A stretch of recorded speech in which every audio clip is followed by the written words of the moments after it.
Bismillahirrahmanirrahim. Kemudian dari as-sunnah, ya, berita yang disampaikan oleh Rasulullah Shallallahu Alaihi Wasallam tentang siksa kubur itu, ya. Yang pertama adalah di dalam hadis yang diriwayatkan oleh Imam Bukhari dan Muslim, ya. Rasulullah SAW bersabda, ini hadisnya panjang, ya. Apabila seorang hamba jenazahnya sudah diletakkan di dalam kuburnya dan teman-temannya sudah berpaling dan pergi meninggalkannya, dan dia dapat mendengar gerak langkah sandal-sandal mereka, maka akan datang kepadanya dua malaikat yang akan mendudukkannya seraya berkata kepadanya, apa yang kamu ketahui tentang laki-laki ini? Muhammad sallallahu alaihi wasallam, maksudnya Nabi Muhammad sallallahu alaihi wasallam, apabila hamba itu seorang mukmin, maka dia akan menjawab, saya bersaksi bahwa dia adalah hamba Allah dan utusannya. Maka dikatakan kepadanya, lihatlah tempat dudukmu di neraka yang Allah telah menggantinya dengan tempat duduk di surga. Maka dia dapat melihat keduanya. Dan adapun jenazah orang-orang kafir atau munafik, akan dikatakan kepadanya, apa yang kamu ketahui tentang laki-laki ini? Maka dia akan menjawab, aku tidak tahu. Aku hanya berkata mengikuti apa yang dikatakan oleh kebanyakan manusia. Maka dikatakan kepadanya, kamu tidak mengetahuinya dan tidak mengikuti orang-orang yang mengerti. Kemudian dia dipukul dengan palu yang besar yang terbuat dari besi sampai mengeluarkan suara teriakan yang bisa didengar oleh yang ada di sekitarnya kecuali dua makhluk, yaitu jin dan manusia. Hadis riwayat Bukhari dan Muslim, ya. Jadi apa yang disampaikan oleh Rasulullah SAW dalam hadis sahih ini itu adalah merupakan peristiwa gaib, ya, yaitu ketika seseorang ini sudah meninggal dunia dan dikubur, ya. Dikatakan oleh Rasulullah SAW, ketika orang-orang itu sudah berpaling pergi meninggalkan dia bisa mendengar suara sandalnya. Kemudian datanglah kepadanya dua malaikat. Nah, dua malaikat itu adalah Munkar dan Nakir. Kemudian didudukkan jenazah tadi itu, ya. Kemudian ditanya.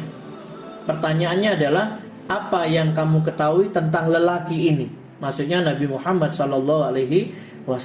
Kalau dia orang mukmin, maka dia akan menjawab, saya bersaksi dia adalah hamba Allah dan utusannya, ya, abduhu wa rasuluh, ya.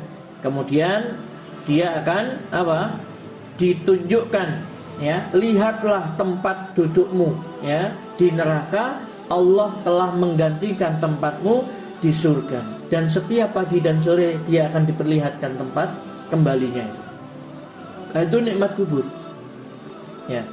Seperti panjenengan, Pak, kalau misalkan dinampakkan, Pak, jenengan kalau sudah melaksanakan ini, itu hadiahnya rumah besar misalkan, ya. Wah, itu kan akan segera senang dia nih, gembira, ya.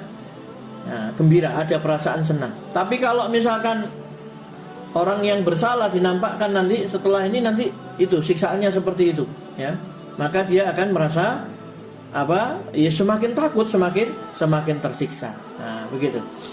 Baik, itu tadi di dalam hadis yang diriwayatkan oleh Bukhari dan Muslim, ya.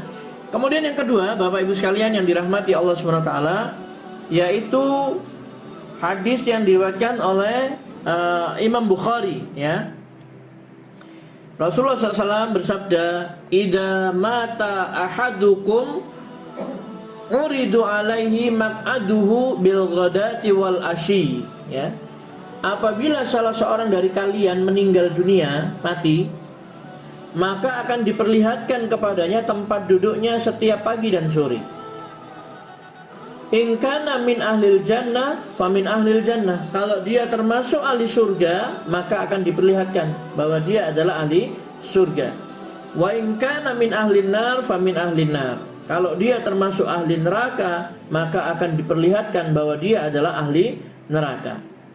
fayuqalu hadza maq'aduka hatta yab'atsakallahu yaumal qiyamah. Dikatakan kepadanya, inilah tempat dudukmu sampai Allah membangkitkanmu di hari kiamat nanti. Hadis riwayat Bukhari, ya.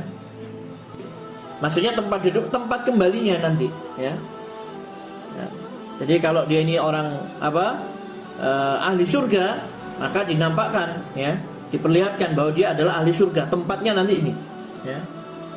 Nah, itu satu kegembiraan, ya, kesenangan yang sangat luar biasa, kenikmatan. Makanya dia ingin segera kiamat itu cepat, segera terjadi kiamat. Adapun bagi mereka yang termasuk ahli neraka, karena dinampakkan tempat duduknya di neraka, maka dia semakin ketakutan dan tersiksa dan berharap agar kiamat itu batal, ya, tidak jadi kiamat, ya, tidak bisa, ya, karena Allah Subhanahu Wa Taala telah berjanji bahwasanya kiamat itu pasti akan terjadi, ya. Ya harapannya saja, harapannya orang-orang yang tadi tahu tempat kembalinya setelah kiamat nanti, dia akan dimasukkan ke dalam neraka, ya, seperti itu. Jadi mereka di dalam kubur itu masih bisa berharap. Yang ahli surga berharap segera terjadi kiamat, yang ahli neraka dia berharap supaya kiamat itu tidak jadi, ya. Nah, seperti itu. Bapak Ibu sekalian yang dirahmati Allah Subhanahu wa taala. Kemudian yang ketiga, yaitu dalilnya adalah perkataan Nabi Shallallahu Alaihi Wasallam di dalam sebuah doa, ya. Ini yang menunjukkan bahwasanya siksa kubur itu ada. Apa doa Nabi? Beliau berdoa, Allahumma inni a'udzubika min adzabil qabri wa min adzabin nar wa min fitnatil mahya wal mamat wa min fitnatil masihid dajjal. Ya. Jadi Nabi SAW berlindung kepada Allah dari 4 hal, dan ini beliau selalu baca di dalam sholatnya sebelum salam, ya, pada saat tasyahud akhir setelah innaka hamidum majid, beliau selalu berlindung kepada Allah Subhanahu wa taala. Allahumma inni a'udzubika min azabil qabri, ya Allah, aku berlindung kepadamu dari siksa kubur. Wa min adzabin nar, aku berlindung kepadamu dari siksa neraka.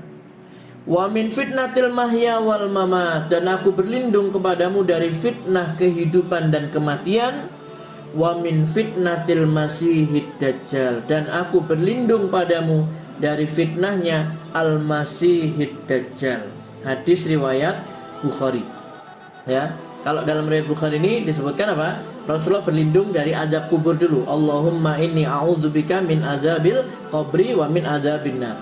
Dalam riwayat yang lain disebutkan Allahumma inni a'udzubika min azabi jahannam. Ya Allah, aku berlindung kepadamu dari azab neraka jahannam. Wa min azabil qabri, dan dari azab kubur.